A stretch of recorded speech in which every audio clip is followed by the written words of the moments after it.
What's up, everybody? In today's video, we're not fixing shit. Kind of a little bit of an off-topic thing, but I think the info is gold, so let's get into it. So today's topic is buying used parts for your truck or buying a used truck for its parts.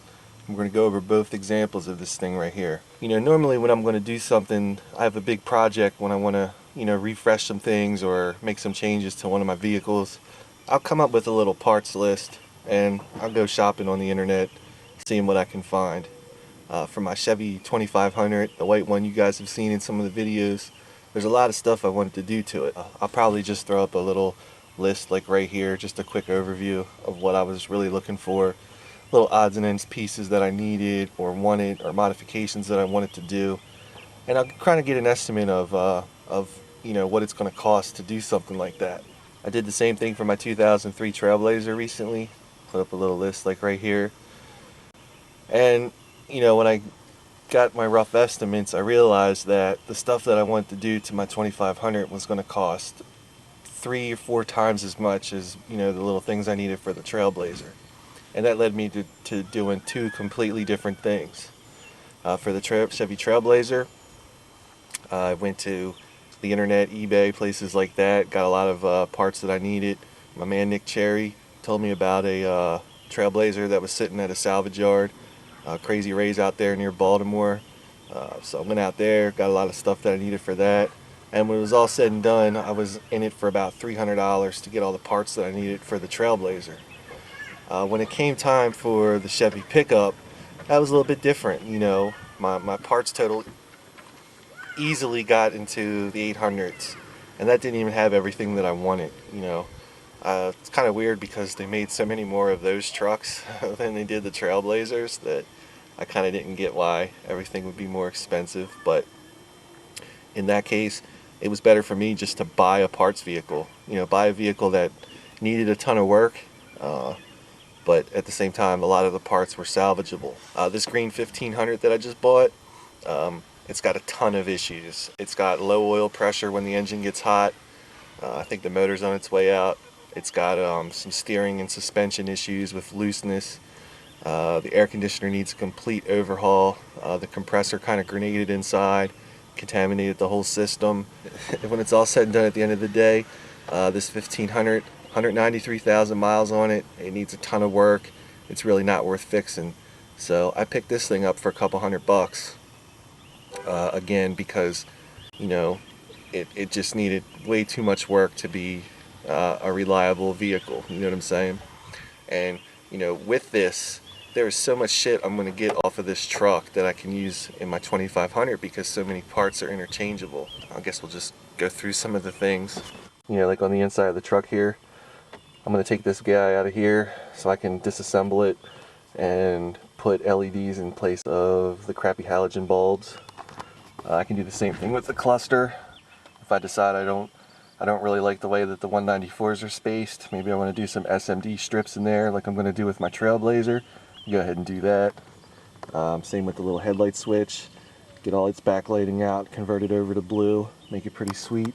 Although these door panels are a different color than the white truck, I can take these, and I think what I'm going to do with these is I'm going to practice making custom fiberglass doors. So that's pretty cool. If they turn out good, I can go ahead and bang them in the white truck. So that's pretty cool. Underneath the white truck now, at some point someone took out the spare tire carrier. I don't really understand why. So I'm going to go ahead, I'm going to rob that out of the green one. That way I don't have to ride around with the spare tire just chilling in the bed. I can actually probably put a toolbox or something back there. That's pretty cool. And snatch the chrome bumper off of that. Get rid of this black crusty rusty piece of crap. That's pretty cool. The big thing I want to do is I want to get that front grille and headlight assembly, and I'm going to transfer that over here to this truck. That was pretty much one of the most expensive parts. This is going to be like a plug and play by taking out the headlight wiring harness out of that and putting it into here, and it's really going to make this truck look a lot better. I'm not really a fan of this setup. I think that this thing looks a little bit cooler. You know what I'm saying? I kind of like the fact that this has this little parts tray in here. I'm going to rob that out of there, and it's going to get transferred over here to where you would put the second battery in this 2500. I'm never going to put 2 batteries in this truck. So there's a lot of good that can come from this parts vehicle. And again, you know, because it needed so much and I got a really good price on it, you know what I mean, it's going to pay off, you know, as opposed to you know, buying everything individually and trying to find miscellaneous knickknacks and stuff, you know. Yeah, I don't really understand why they put a chrome bumper up front on this truck, but they put the black one on the back. That kind of doesn't make sense. But you know, even though this is a 2500 and that's a 1500, you know, a lot of the parts are interchangeable between the two vehicles, so that's really just going to benefit me, you know what I'm saying? So I don't really have a lot of time to film any of these, you know, repairs or modifications or whatever. I've been super freaking busy as of late, but I really got to start cracking on it. And before I do, just wanted to do a little thingy about these. I guess the point of this is that, you know, I'm way ahead of the game here by buying a truck just for its parts, you know, instead of buying parts for the truck. We're gonna go inside here in a little while, and I'll show you what I got for the Trailblazer, and you know, we'll go from there. So later. All right, we're back inside now. Give you a little bit of an overview of what we got for the Trailblazer. In no particular order, we've got the weather stripping for the cargo liftgate. We've also got a new seat pad since my plumpness has worn out the driver's seat pad. Got miscellaneous trim pieces, these weather strip thingies, seatbelt covers, cargo light, miscellaneous stuff. I got a cluster I can swap in while I read mod mine with more red LEDs. New fuse box cover so I can get rid of those kicker fuse holders. It's got a new seat controller for the driver's seat. My driver's seat needs a ton of work. Overhead console. I also snagged these headlight driver modules. So I have a couple spares, flasher, miscellaneous relays and stuff. By the time I saw the Trailblazer at the salvage yard, a lot of the electronics had already been stripped out. So the controller was from eBay, and the rest was from the salvage yard. So again, you know, getting the stuff I needed to refresh the Trailblazer. You know what I mean? Probably in this for probably 250 bucks, and that covered everything. Whereas, you know, like I said, for the 2500, we were easily pushing 800 bucks, and that didn't even include, you know, even dumb stuff like these clips. They're prone to snapping off when you take them off. Miscellaneous screws and stuff. Now I snagged all this out of that Trailblazer because some of these things are just kind of hard to find on, you know, eBay or whatever. And I'll just tell you a funny story.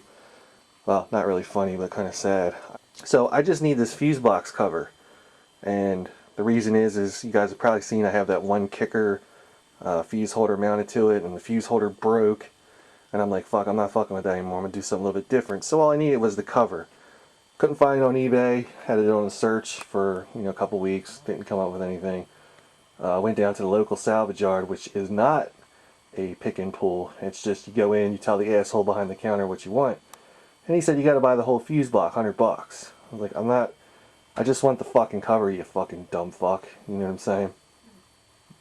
So, you know, between all this stuff, I mean, it was well worth the ride, you know, down to Baltimore to get all this crap. Even this, kind of hard to find this cargo cover retainer or opener, whatever the fuck you want to call it. Kind of hard to find that by itself without buying the whole cover. I don't need the cover. I just need the, you know, the opener thingy. You know what I'm saying?